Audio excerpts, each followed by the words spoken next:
The Ashling Murphy murder trial has heard from a man who drove Jozef Puska home on the night the school teacher was killed. For the record, Mr. Puska of Lynally Grove in Mucklagh in County Offaly denies the murder of Ashling Murphy on January 12th, 2022. Let's hear the latest evidence, as reported by Frank Graney, our courts correspondent. Good morning, Frank. Frank, we will begin with this friend of Mr. Puska who gave evidence. Who was he? His name is Rostisklav Pukuta, or Peter, as he confirmed to the jury yesterday, that everybody calls him. He, like Mr. Puska, is originally from Slovakia. He has been in Ireland since 2006. Back in January of last year, he was living in Tullamore with his wife and kids. He is a bus driver. He fixes buses, and he does school runs to a number of schools in the Tullamore area. A friend of the Puska family was how he described himself. He said that he knew Jozef and his brothers. And we heard about two statements that he provided to Gardaí. The first on the 21st of January last year, the second 3 days later. And the reason for that second one being given was because we heard the first statement was incomplete. He told the jury yesterday of his recollection of Jozef Puska calling to his house on the evening that Ashling was killed. He said that he called at around 9 o'clock that evening. He said that his son opened the door, came to him and said that Jozef was at the door, and he wondered why he was there at that hour, went down to see what was going on. He said that Jozef asked him if he would drop him home. As he said in the top of the piece, at the time Jozef Puska was living in Mucklagh. He told this man that he had had some fight in town. The witness told the jury that Mr. Puska didn't tell him who he was in a fight with. He didn't really want to talk too much about it. He said that he agreed to drop him home. He did so in his son's Volkswagen Golf.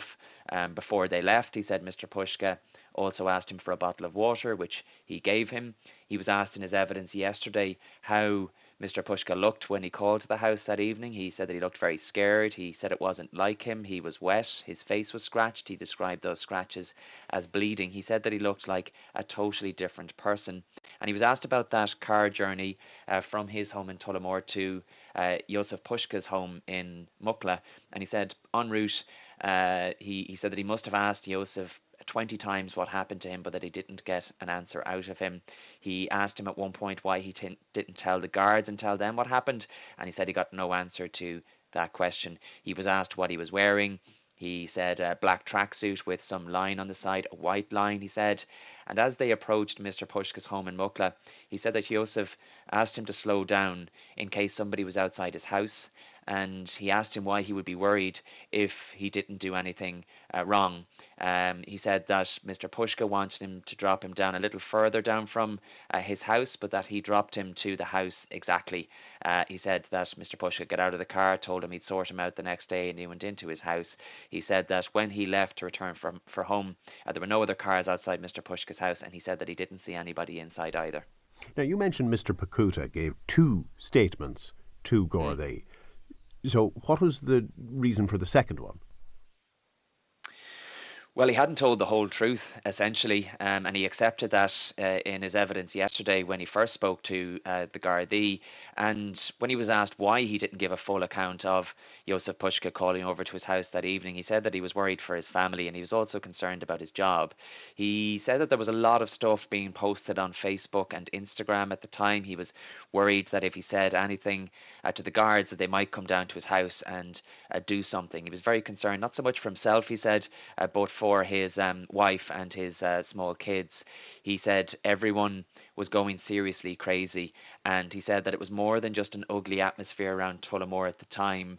And in relation to his job then, as I say, he was doing school runs for young children in the area, and he wondered what the families would say, especially when they were trusting him with their children.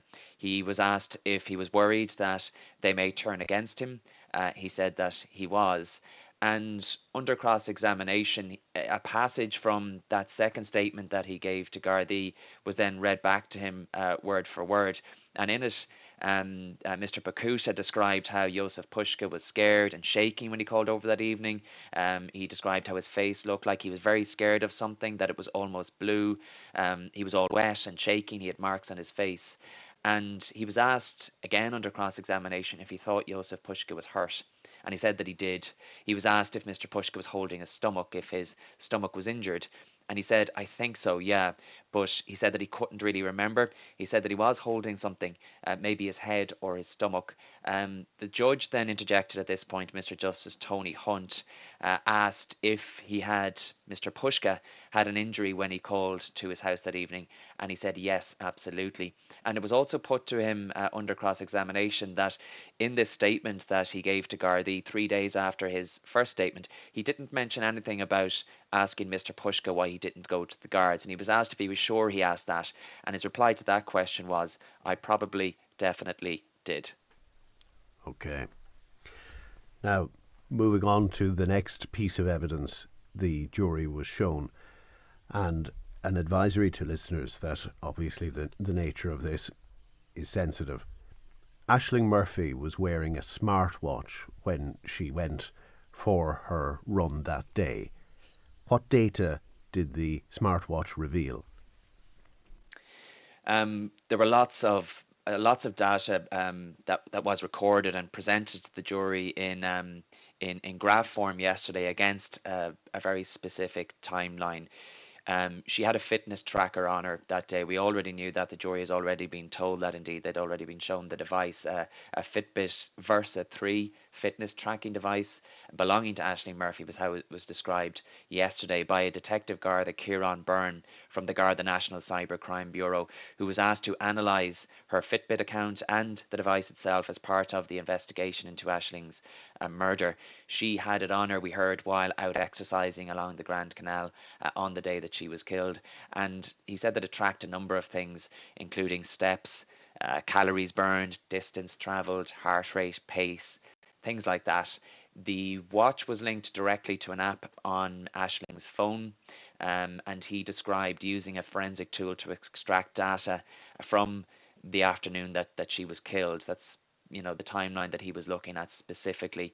And according to the data extracted, he said that the exercise session that day began at 2:51 p.m. and a map tracking the watch's journey was handed out to the jurors. It was also displayed on various screens around the courtroom. And Detective Byrne said that the values on it were pretty consistent from when it started at 2:51 right up until 3:21, when he said the watch had recorded a distance travelled of about 3 kilometres. And at 3:21, he said the direction of travel moved in what he described as an erratic or violent manner.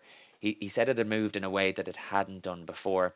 And again, just to echo that warning that you just gave your listeners, because I should say this evidence may be distressing to some. We heard that at that point, again at 21 minutes past 3 in the afternoon, both the heart rate and speed values started to decrease. Specifically in relation to the recorded heart rate, Detective Byrne said that it had been consistent right up until that point at 3:21, when he said it began a rapid decrease. And by 3:31 that afternoon, he said it no longer picks up a heart rate. And that is the time the prosecution believes Ashling Murphy was killed. The defence urged caution about relying on the accuracy of the data recovered from her account and the Fitbit device. Michael Bowman, who is representing Mr. Puska, questioned the accuracy of the recorded times, also questioned other recorded data, such as the elevation of the route at certain points. And under cross-examination, Detective Byrne returned to something that he had said in his direct evidence. He said that he had bought a test model. He had bought another Fitbit device, the exact same model as the one that Ashling had, and he said that he used it to then walk the route of the canal before extracting that test data as a reference. And he said the watch was synced to a Garda test account. He said the results of his test were consistent with the data extracted from Ashling's account right up until the point where the heart rate began to drop rapidly.